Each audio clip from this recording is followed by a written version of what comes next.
se organizar e a neurociência por trás da produtividade, é só assistir esse vídeo até o final. O meu nome é Rafaela Rocha, eu sou professora e mestre em neurociências e hoje a gente vai falar de produtividade.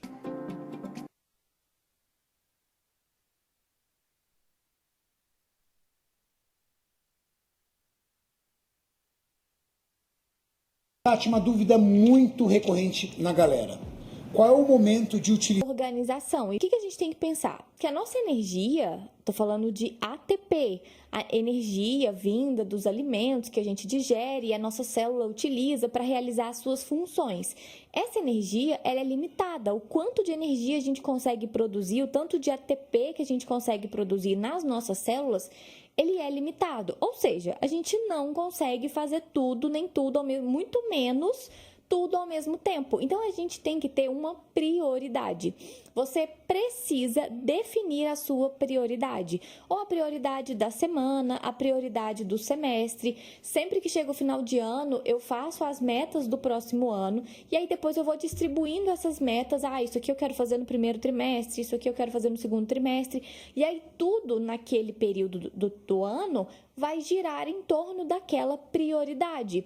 Então, é algo que a gente precisa se organizar. Então, você tem que ter em mente tudo que vai acontecer ali naquele ano, ou pelo menos que você quer que aconteça. Então, por exemplo, no último ano do meu mestrado, a minha única prioridade era finalizar o mestrado. Então, para isso, eu precisava acabar de coletar os dados da pesquisa, escrever a dissertação, fazer a apresentação da defesa. Então, eu fui dividindo essas metas ao longo do ano. Então, você precisa ter uma prioridade, porque você não vai conseguir fazer tudo. A gente tem que ter isso em mente. E para entender essa questão de gasto energético no nosso cérebro, a gente tem a teoria do cérebro trino, que eles dividem o cérebro em 3 regiões principais. Só que essa classificação ela não é utilizada hoje em dia. Só que eu acho que para explicar essa questão do gasto energético, vale a pena a gente se basear nessa teoria. Então, essa teoria divide o nosso encéfalo em 3 regiões. A primeira delas seria o cérebro reptiliano. O que seria esse cérebro reptiliano? Seria a parte do cérebro que a gente tem o tronco encefálico, eu vou colocar a imagem aqui para vocês verem, que é, em questão energética, a região mais econômica do nosso cérebro. Ele é responsável pela manutenção das nossas funções vitais. Então, o batimento do nosso coração, a nossa frequência cardíaca, a nossa frequência respiratória, tudo isso é controlado nessa região.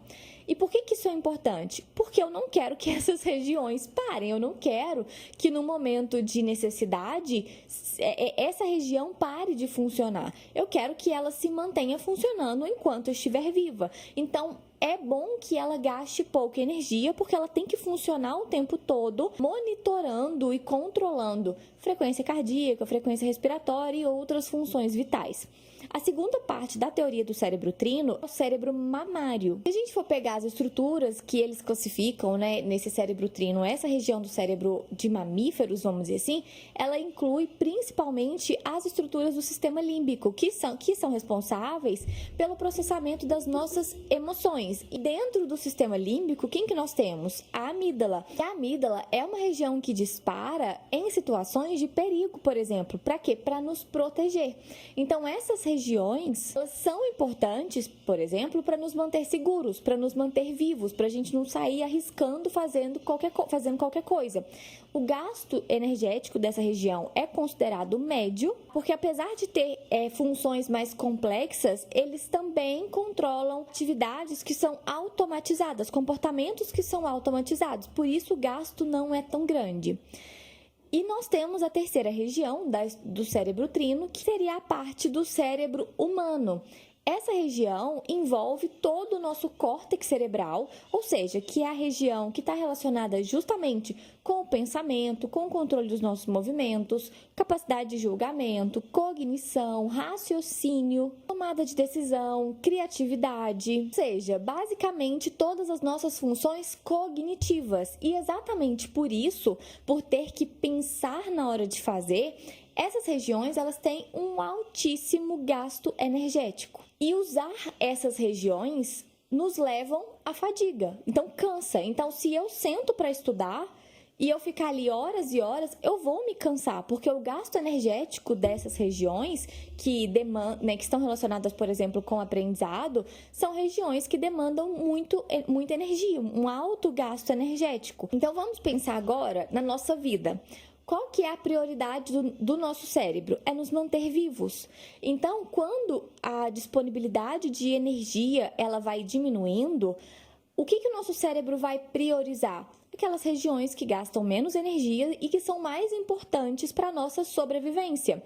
Essas regiões de cognição, por exemplo, aprendizado, são regiões que vão cansar. Então, é exatamente por isso que quando a gente pensa em funções cognitivas, então a gente está falando de trabalho, a gente está falando de estudo, eu estou fazendo um mestrado, estou fazendo um doutorado e eu trabalho e eu tenho que aprender isso, aprender aquilo. Então, as atividades cognitivas levam o nosso cérebro ao cansaço e à fadiga. Então, você vai precisar de períodos de descanso, você vai precisar fazer pausas. Então, o que acontece muito é que às vezes a pessoa não se programa, aí hoje ela lembra que amanhã ela tem uma prova e aí ela quer passar a noite estudando. E aí, o que vai acontecer? Ela vai estudar a noite inteira, cansada e não vai aprender nada. Pensando nisso, o que a gente precisa fazer, ou pelo menos tentar fazer? Organizar a nossa semana em torno da nossa prioridade. Então, vamos supor que a prioridade seja a escrita da dissertação. Então, você precisa pegar um tempo ali na sua agenda e deixar disponível para escrever a sua dissertação. Eu tenho 2 horas por dia para escrever a dissertação. Você não vai contar com essas 2 horas. Se você for utilizar, por exemplo, a técnica Pomodoro, você vai focar ali 20, 25 minutos, fazer 5 minutos de pausa, mais 25 minutos, 5 minutos de pausa e assim por diante. Você precisa ter esse tempo de pausa, de descanso, porque as regiões do cérebro responsáveis pela cognição, pensamento, aprendizado, precisam dessas pausas porque ele cansa. Se você fica ali horas e horas fazendo aquilo ali, ele vai chegar à fadiga e você não vai conseguir aprender e fazer ali o seu melhor. Então, você precisa se organizar para ter esse tempo disponível para a sua prioridade. Porque uma coisa que geralmente acontece é que durante a semana, se a gente não se organizar, a gente é atropelado pela vida, pelos acontecimentos, imprevistos, etc., no trabalho, na faculdade, enfim. E aí, se você não deixou aquele tempo reservado, você vai utilizar aquele tempo fazendo outras coisas, resolvendo pendências e imprevistos, etc. E aí, você vai querer escrever a sua dissertação no momento que você está cansado. E aí, você não vai conseguir fazer o seu melhor. Então, é muito importante que você tenha uma prioridade e que você reserve o seu melhor momento para aquela prioridade dentro do possível, é claro. A segunda dica para ser produtivo é ter metas claras e objetivas. Eu quero escrever a minha dissertação. Isso não é uma meta clara e objetiva, porque para o nosso cérebro, isso é algo muito grande, muito cansativo, e aí o que ele vai fazer? Você procrastinar. Então, isso é algo muito grande. O nosso cérebro, ele precisa visualizar a recompensa. Então, você fala assim, nossa, eu preciso escrever minha dissertação. A minha dissertação, acho que teve, quase 200 páginas. Imagina o meu cérebro pensando, nossa, eu vou sentar e eu tenho 200 páginas para escrever, eu tenho 500 artigos para ler nesse processo. Nossa, vai ser muito cansativo, acho que eu vou fazer outra coisa. Depois eu começo. Então, a gente tem essa tendência de procrastinar quando tem uma tarefa muito grande, muito cansativa. Como que o nosso cérebro toma decisão? Na maioria das vezes, baseado em recompensa. Então, o que você tem que determinar? Metas claras, pequenas e objetivas. No meu caso, quando eu estava escrevendo a dissertação, o que eu fazia? Eu vou escrever 2 parágrafos por dia. Assim, nos dias que eu tinha para escrever. E era o que eu fazia, porque no seu cérebro ele fala, nossa, eu só vou escrever 2 parágrafos e vou poder fazer outra coisa. Eu só vou fazer isso e vou poder... Aí, se você coloca uma recompensa depois, para o seu cérebro é melhor ainda. Então, por exemplo, se eu tô assistindo um seriado que eu tô gostando, aí eu falo, eu vou escrever 2 parágrafos muito bem escritos, bem feitos, é claro, e aí quando eu acabar, eu vou poder assistir um episódio daquele seriado. Então, isso é algo que motiva você a querer fazer, porque você sabe que depois você vai poder relaxar. O que é muito melhor do que você sentar ali sem ter hora para acabar, porque aí vai acabar que você vai enrolar, vai procrastinar um tempo e não vai render tanto. Se você vai com uma meta, eu vou escrever um parágrafo todos os dias. Então você senta ali e escreve aquele parágrafo. Não sei se para vocês funciona, mas para mim funciona muito. O simples fato de cumprir a minha meta do dia, isso já é uma recompensa para mim. Eu já fico, nossa, que ótimo, já cumpri o meu dever de hoje. A sensação de ter cumprido a meta já é uma recompensa. Mas você pode se recompensar, depois que eu acabar esse parágrafo, eu vou dar uma caminhada, vou encontrar com a minha amiga, vou ligar para ela, vou conversar, ou eu vou sair com os meus amigos, vou assistir um episódio de um seriado. Então, se você coloca ali, eu só vou fazer um parágrafo e faz, é claro que, mas isso é muito pequeno. Sim, mas se você fizer isso todos os dias, talvez o seu trabalho vá render muito mais do que se você ficar menos dias, só que horas ali fazendo, sem contar que vai ser bem menos cansativo. Então, o nosso cérebro precisa visualizar a recompensa, mas você só é capaz de se dar essa recompensa, de sair com um amigo, assistir um seriado, se você organizou a sua semana. Porque se você for atropelado pelos compromissos e imprevistos que acontecem, não dá tempo de fazer nada. Então, para você se dar ao luxo de ter essa recompensa e fazer o seu trabalho com motivação, é preciso, primeiro, organização. Então, acaba que essa segunda dica depende também da primeira. E o terceiro fator é saber que o nosso cérebro não é multitarefa. A nossa atenção, ela precisa ser direcionada para um estímulo. Então, se eu preciso escrever um parágrafo da minha dissertação, eu preciso desligar as notificações do telefone, fechar a porta, ir para um lugar silencioso ou, dentro do possível. Eu preciso ir para um lugar que eu consiga focar toda a minha atenção naquela atividade, porque o nosso cérebro não é multitarefa. O que o nosso cérebro consegue fazer é alternar muito rápido o foco de uma atividade para outra. Só que essa alternância depende de gasto energético. Então, o que os estudos mostram? Que se eu sento para fazer uma atividade e eu foco toda a minha atenção naquela atividade, consigo fazer aquela atividade muito mais rápido com gasto energético adequado, vamos dizer assim. Agora, se eu coloco aqui um tanto de coisa, eu abro uma tela com coisa do trabalho, uma tela com coisa da faculdade, e aí eu estou respondendo alguém, estou tentando ler um artigo enquanto estou ouvindo o áudio de alguém. Se eu fico alternando a minha atenção de uma atividade para outra, essa alternância consome aproximadamente 20% da minha energia que eu vou gastar de qualquer jeito, ou alternando ou em uma atividade. Então, é muito mais produtivo eu focar minha atenção em uma atividade e gastar toda a minha energia nela, do que ficar gastando 20% da minha energia só alternando entre uma atividade e outra e não conseguir de fato focar em nenhuma delas. Porque quando você tenta fazer várias tarefas ao mesmo tempo, o que acontece é que você desperdiça energia, desperdiça tempo e vai terminar muito mais cansado. Como uma dica extra, eu quero falar da procrastinação. A gente tende a procrastinar uma atividade quando ela nos remete a uma emoção ruim, a algo ruim. Então, se me remete a algo ruim, eu quero evitar, não quero fazer. Então, a melhor forma de evitar a procrastinação é associar aquela tarefa com algo bom. E esse algo bom pode ser uma recompensa após a tarefa. Então, como eu dei o exemplo no começo, se a minha meta é escrever um parágrafo por dia da dissertação, então, depois que eu escrever, eu vou fazer aquela coisa que eu gosto, vou passear com os meus cachorros, por exemplo. Isso para mim é algo bom. Então, eu vou associar, olha, sempre que eu acabar de escrever, eu vou passear com os cachorros.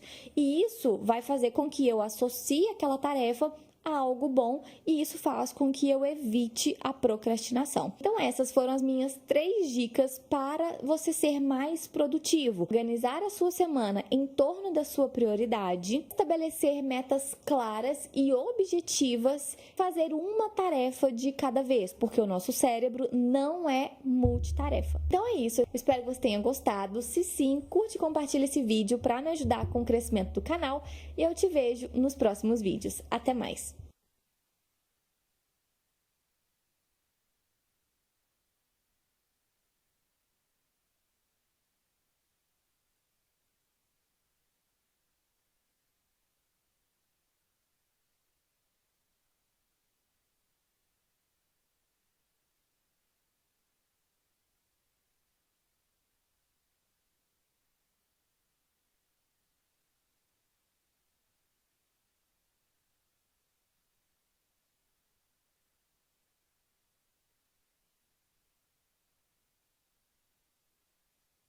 Sim, mais especificamente do sistema nervoso que está dentro do nosso crânio e é dividido em algumas estruturas, que é o que eu vou mostrar para vocês em breve.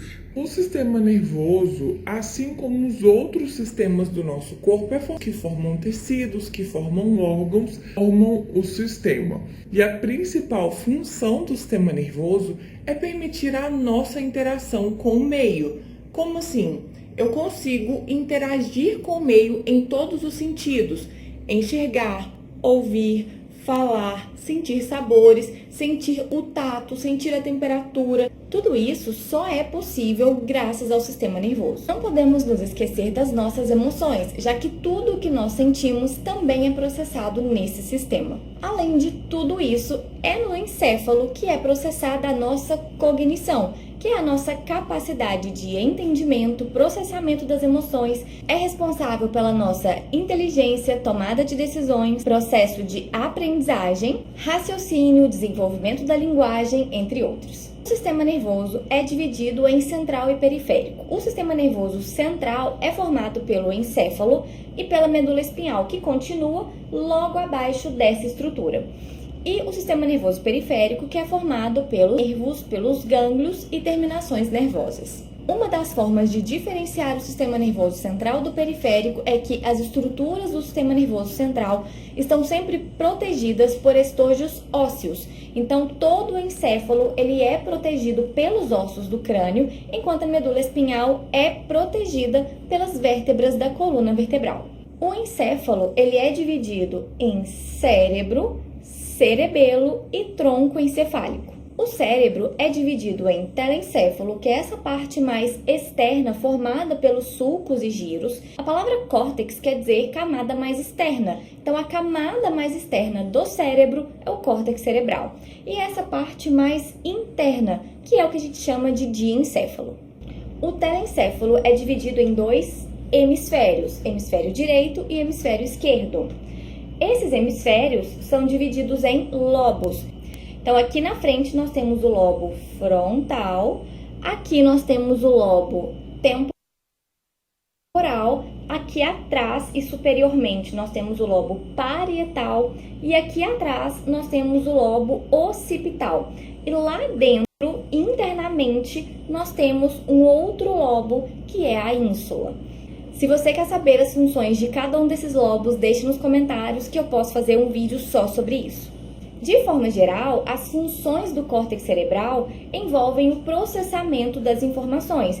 Na região frontal, nós temos como funções principais o nosso controle motor e a nossa cognição, tomada de decisões, processo de aprendizagem. O lobo temporal, ele tem como principal função ser o nosso córtex auditivo, tanto primário quanto secundário.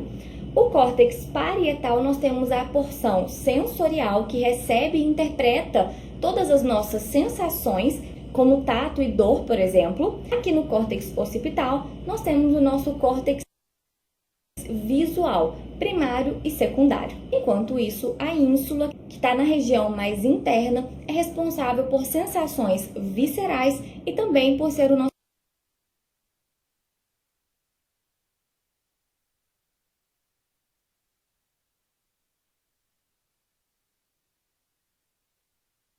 gustativo.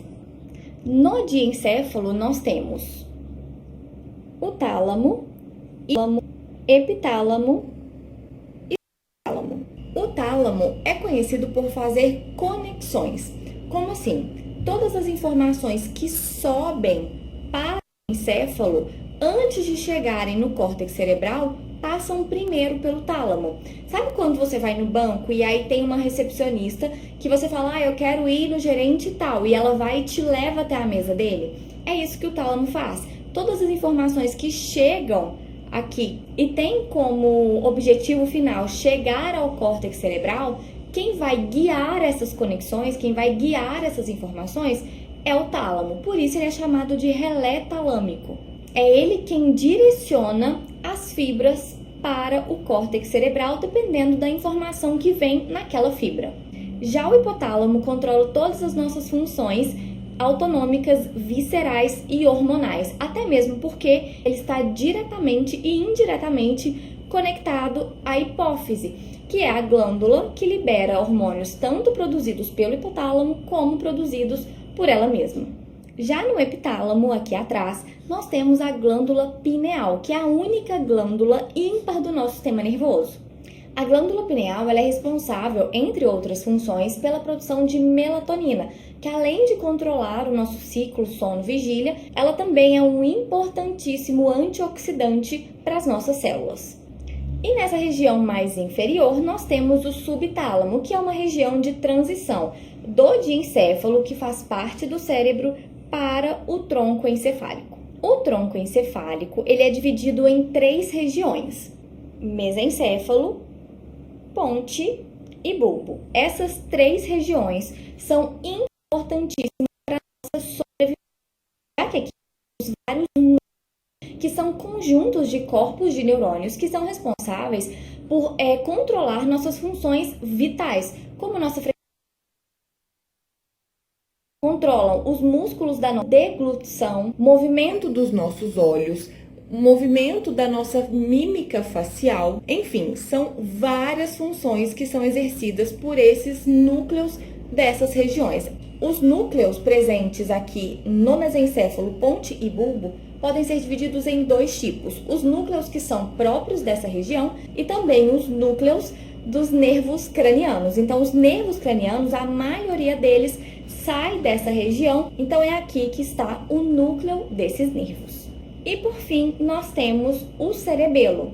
O cerebelo também é dividido em 2 hemisférios e cada um desses hemisférios também é dividido em lobos.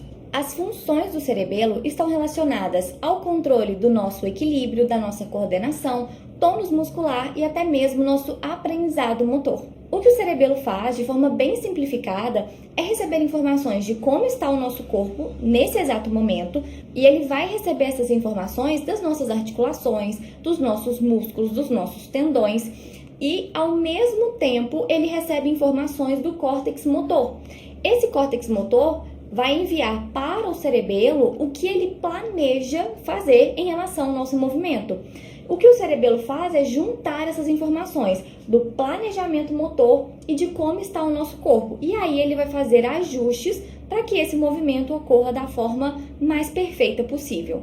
Então, por exemplo, se eu estou andando na rua, o cerebelo está o tempo todo recebendo informações dos meus músculos, articulações, do movimento que eu estou fazendo. Se eu olho para frente e vejo um degrau, o meu planejamento motor é levantar mais a minha perna para que eu possa subir nesse degrau. E quem vai fazer os ajustes para que eu consiga subir nesse degrau sem cair, nem sem acontecer nada, é o cerebelo. A continuação abaixo do bulbo é a medula espinhal. A medula espinhal é uma região onde vai ter o trânsito de informações da periferia para o centro e do centro para a periferia. A medula ela vai ser dividida em 5 regiões: cervical, torácica, lombar, sacral e coxígea. Falando um pouquinho de sistema nervoso periférico, é da medula espinhal que vão sair os nervos espinhais. Nós temos 31 pares de nervos espinhais e todos eles são mistos. O que isso quer dizer? Que dentro daquele conjunto de axônios, aquele conjunto de fibras, eu tenho fibras motoras e fibras sensoriais. Fibras motoras que estão saindo para levar informação motora, por exemplo, para os músculos e glândulas, e fibras sensoriais que estão trazendo informações sensoriais do que está acontecendo na minha periferia para o sistema nervoso central. E ainda parte do sistema nervoso periférico, nós temos os nervos cranianos, que saem principalmente aqui da região do tronco encefálico. Os nervos cranianos são formados por 12 pares de nervos, e aqui nós temos alguns nervos que são mistos, outros que são apenas motores e outros que são apenas sensoriais. Bom, eu espero que vocês tenham gostado, que tenham aprendido bastante. Se você gostou, curte, compartilha esse vídeo e deixa aqui nos comentários temas para os próximos vídeos. Obrigada e até mais!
Cérebro ou encéfalo? Que nome você dá para essa estrutura?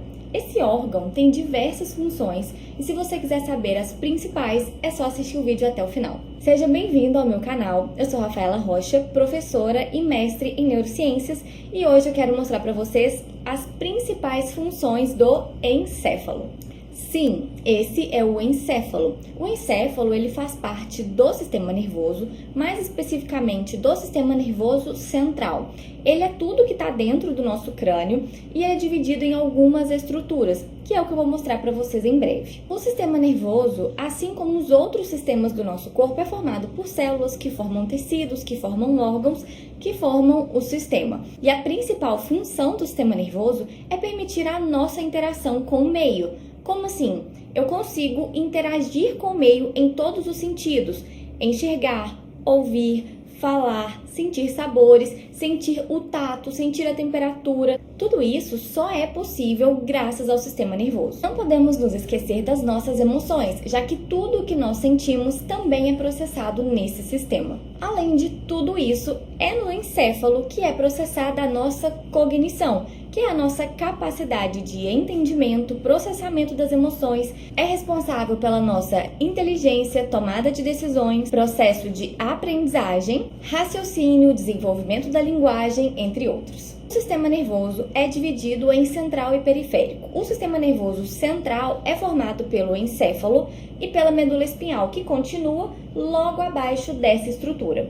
E o sistema nervoso periférico, que é formado pelos nervos, pelos gânglios e terminações nervosas. Uma das formas de diferenciar o sistema nervoso central do periférico é que as estruturas do sistema nervoso central estão sempre protegidas por estojos ósseos. Então, todo o encéfalo ele é protegido pelos ossos do crânio, enquanto a medula espinhal é protegida pelas vértebras da coluna vertebral.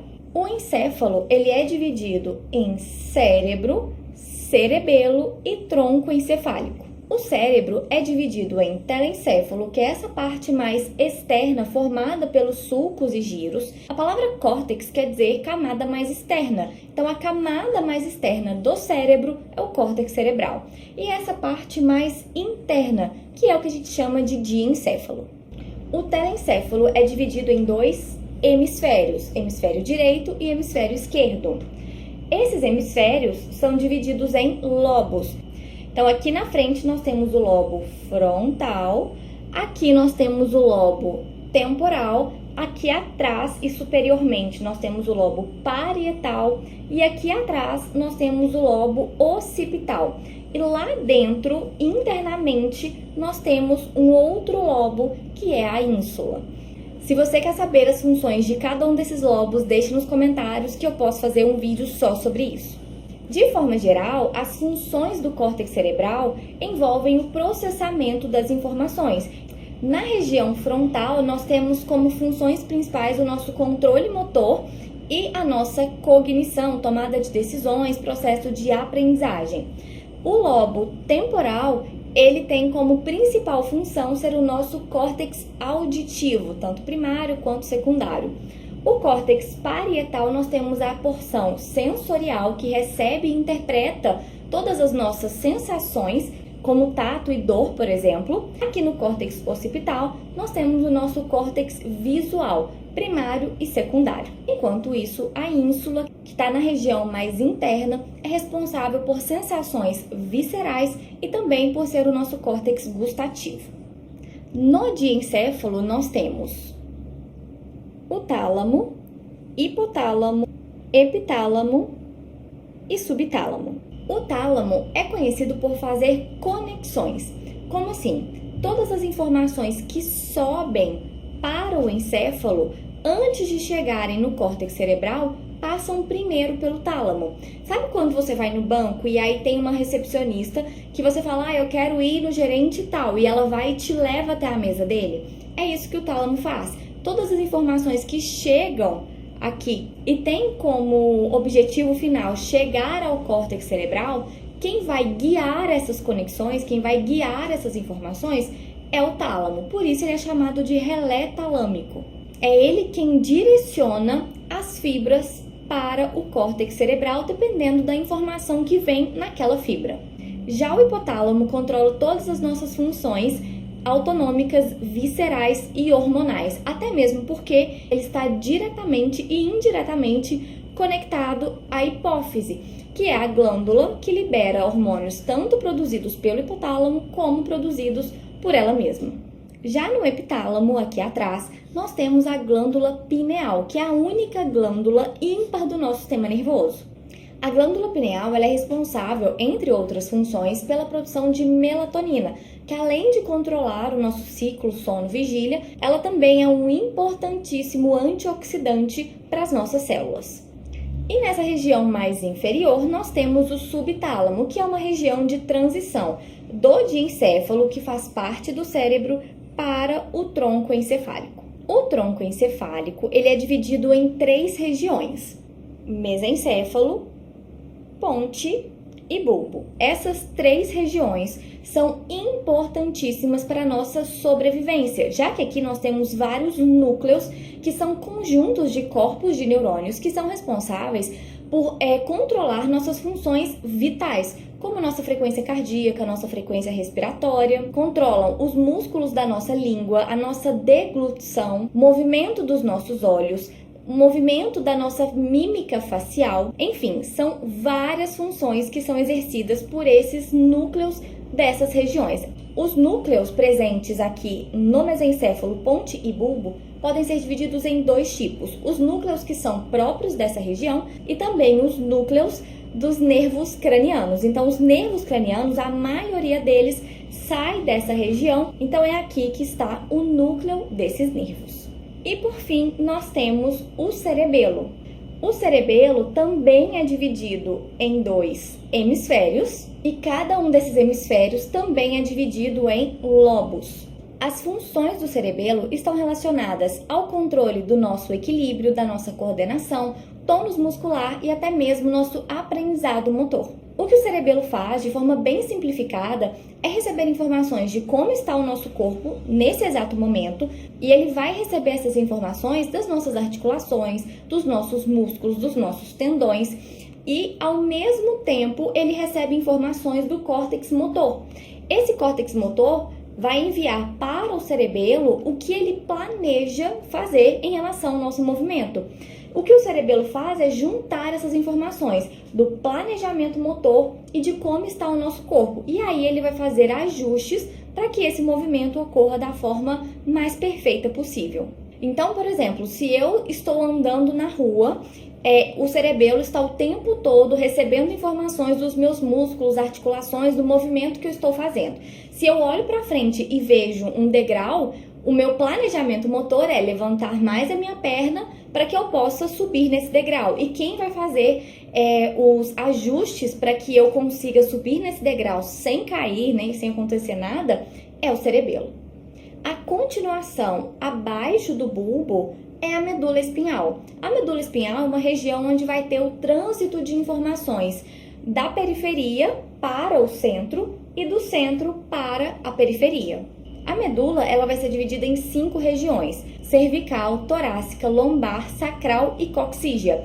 Falando um pouquinho de sistema nervoso periférico, é da medula espinhal que vão sair os nervos espinhais. Nós temos 31 pares de nervos espinhais e todos eles são mistos. O que isso quer dizer? Que dentro daquele conjunto de axônios, aquele conjunto de fibras, eu tenho fibras motoras e fibras sensoriais.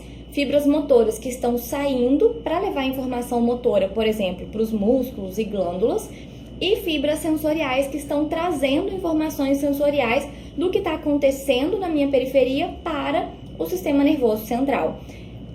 E ainda parte do sistema nervoso periférico, nós temos os nervos cranianos, que saem principalmente aqui da região do tronco encefálico. Os nervos cranianos são formados por 12 pares de nervos, e aqui nós temos alguns nervos que são mistos, outros que são apenas motores e outros que são apenas sensoriais. Bom, eu espero que vocês tenham gostado, que tenham aprendido bastante.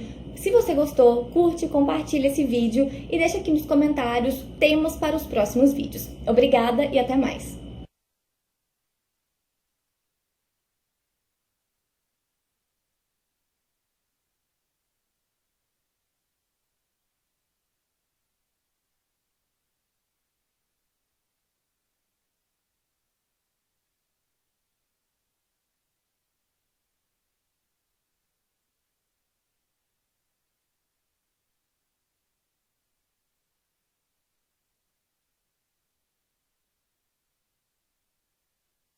Mas o glutamato, por exemplo, é produzido praticamente em todo o nosso sistema nervoso. E uma curiosidade super interessante é que o glutamato, quando em excesso, ele é tóxico para o nosso sistema nervoso.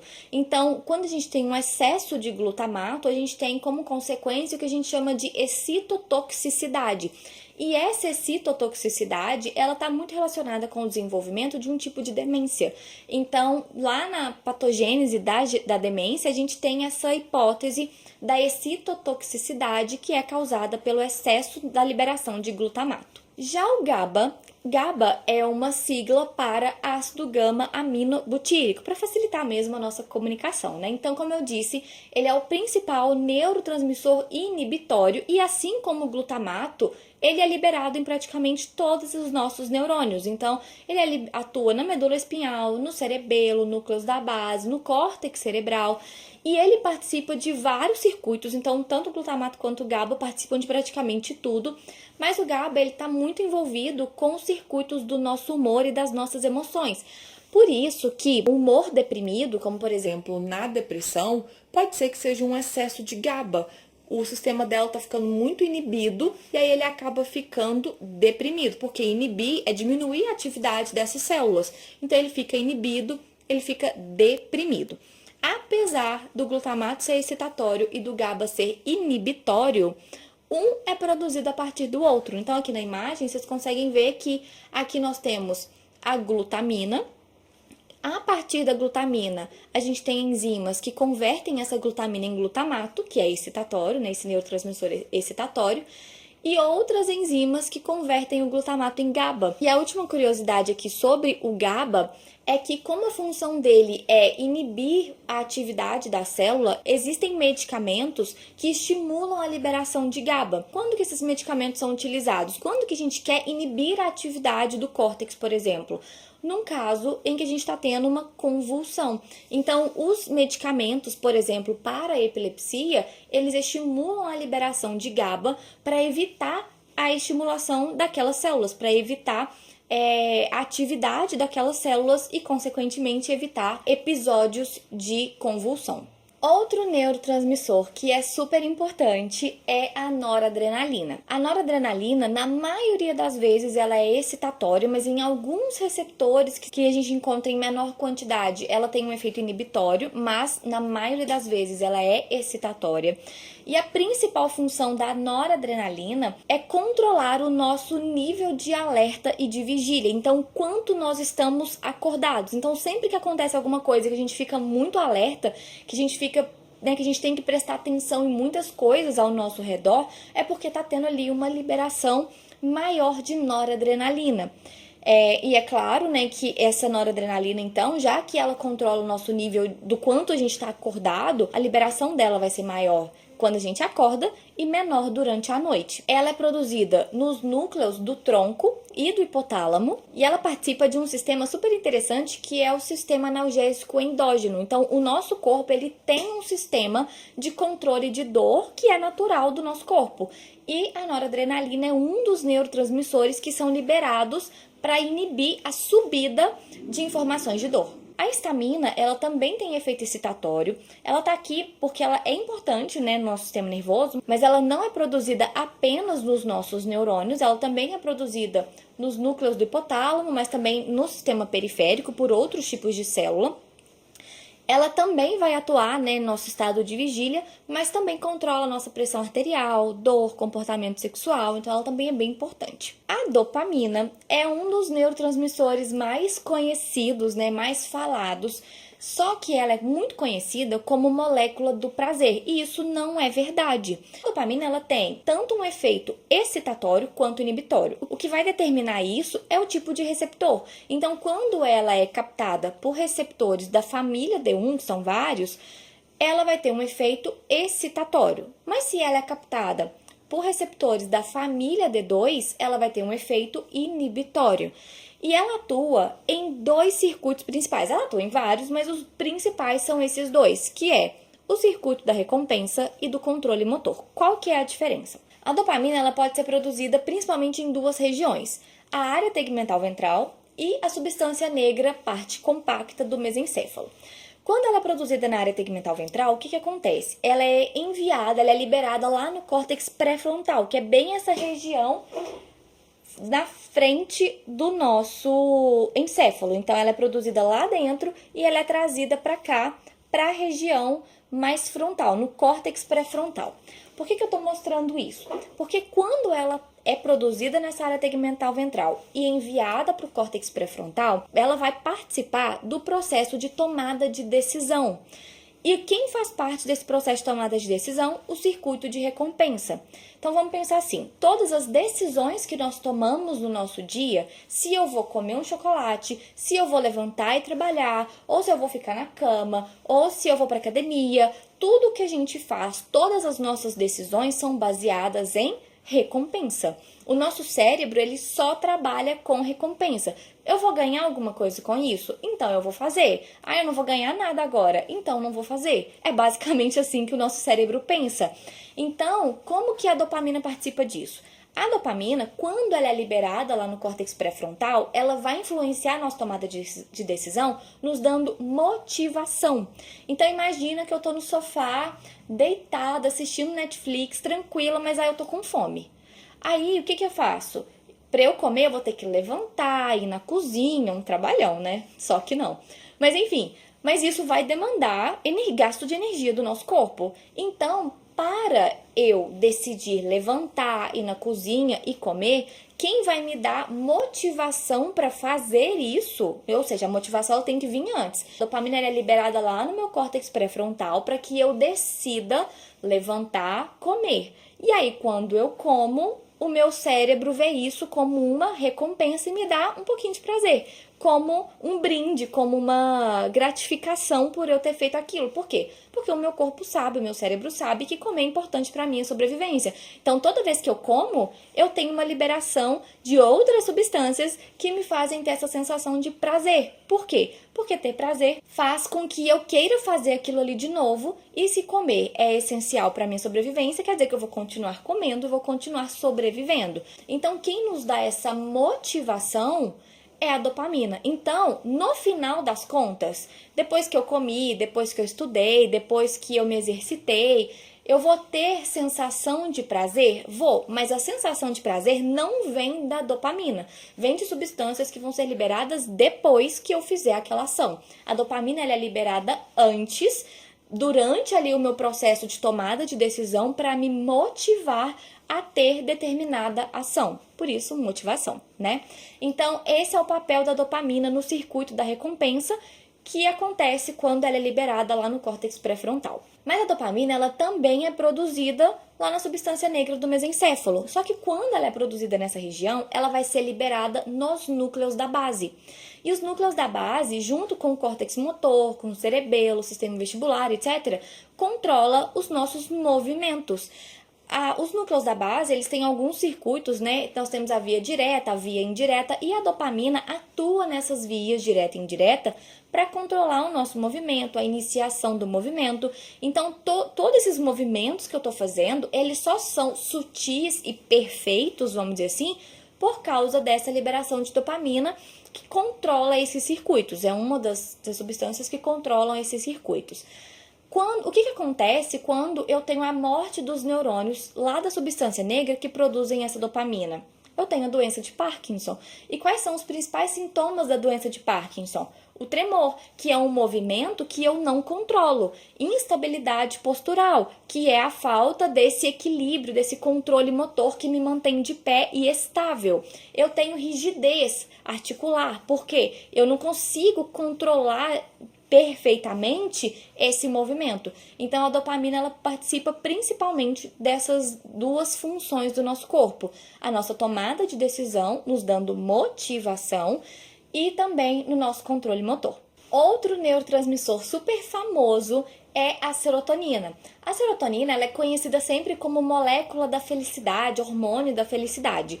É claro que ela está relacionada sim com os circuitos que nos dão a sensação de bem-estar, de prazer, Mas não é só isso que ela faz. A serotonina, ela também pode ter um efeito excitatório e inibitório, dependendo do receptor em que ela atua. Ela é produzida nos núcleos da RAF, que estão no tronco encefálico, e ela participa dos circuitos do sono. Então, a gente sabe o quanto o sono é importante para a nossa saúde, para a manutenção das nossas funções durante o dia, e também dos circuitos do nosso humor. A serotonina é um dos principais neurotransmissores que a gente se refere quando a gente fala de depressão, por exemplo. Por quê? A principal hipótese, da causa da depressão é do sistema monoaminérgico, que são monoaminas, são neurotransmissores que têm um grupamento amino na sua composição química, e a serotonina é uma delas.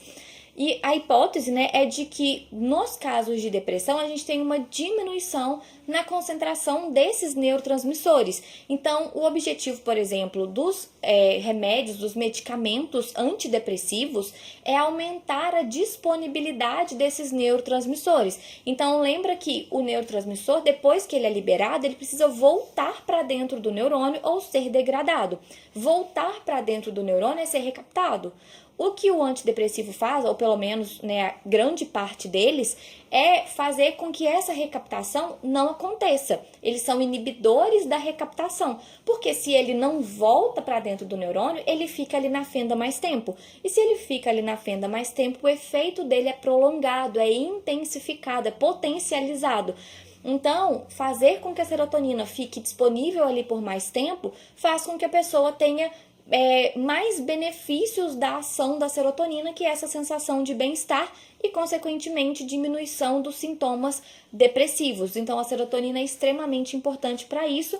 Além disso, ela é importante para a motilidade gastrointestinal. E por que isso é importante? A maior parte da serotonina, 95% da serotonina que a gente produz no nosso corpo, não é produzida no sistema nervoso central, lá no nosso encéfalo. Ela é produzida no nosso intestino. Essa serotonina que é produzida lá no nosso intestino, ela atua lá no intestino, principalmente, para promover a motilidade do nosso intestino, ou seja, os movimentos que o nosso intestino faz. Que os movimentos são esses? São aqueles movimentos que são conhecidos como movimentos peristálticos. Então, a maior parte da serotonina é produzida no intestino e usada no intestino. O nosso intestino, a parede do intestino, ela possui 2 plexos nervosos. Então, ali nós temos muitos e muitos neurônios que vão controlar não só esse movimento do intestino, mas também a liberação de substâncias pelas glândulas que nós temos ali. Então, esses neurônios que estão ali, eles vão controlar várias funções do intestino, e essas funções dependem da ação da serotonina naquelas células, e aí principalmente para a motilidade do intestino, para a movimentação do intestino. E para finalizar, nós vamos falar da acetilcolina. A acetilcolina, ela também tem um efeito excitatório, exceto no coração. Ela possui 2 tipos de receptores. Nós temos os receptores muscarínicos e nicotínicos, e ela é muito importante tanto no sistema nervoso central quanto no periférico. No periférico, nós temos 2 situações que essa acetilcolina é indispensável. A primeira delas é para a nossa contração muscular. Então, para os meus músculos se movimentarem, o meu neurônio motor libera acetilcolina, e a acetilcolina é que permite a contração do músculo. Então, ela é muito importante para nossa movimentação. E ainda no sistema nervoso periférico, ela é muito importante no nosso sistema nervoso autônomo. Então, o sistema nervoso autônomo, só para relembrar, é aquele sistema que controla as nossas funções involuntárias, inconscientes, que é basicamente todo o funcionamento dos nossos órgãos, o meu batimento cardíaco, o funcionamento do meu rim, do meu fígado, tudo isso é controlado de forma autônoma. E quem faz isso é o sistema nervoso autônomo, que é dividido em simpático e parasimpático. A acetilcolina, ela é liberada em todos os neurônios do sistema nervoso parasimpático e nos pré-ganglionares do simpático. Então, ela é muito importante para o funcionamento mesmo do nosso corpo como um todo. Então, desde a contração da nossa pupila, até a ereção do nosso pelo, até a frequência cardíaca, a frequência respiratória, para tudo isso, a acetilcolina tem que estar ali participando disso. E no sistema nervoso central, ela participa principalmente dos circuitos que envolvem a nossa cognição, então nossas atividades cognitivas, habilidades cognitivas, e também a nossa memória. Aqui embaixo na descrição tem um link com uma pequena amostra dos neuromapas e lá dentro, na última página, tem um cupom de desconto para vocês aproveitarem os neuromapas para estudar neuro de forma ilustrada, de forma simplificada. Então é isso, eu espero muito que vocês tenham gostado, que tenham aprendido bastante. Se sim, curte, compartilha para me ajudar. Eu vejo vocês no próximo vídeo. Até mais!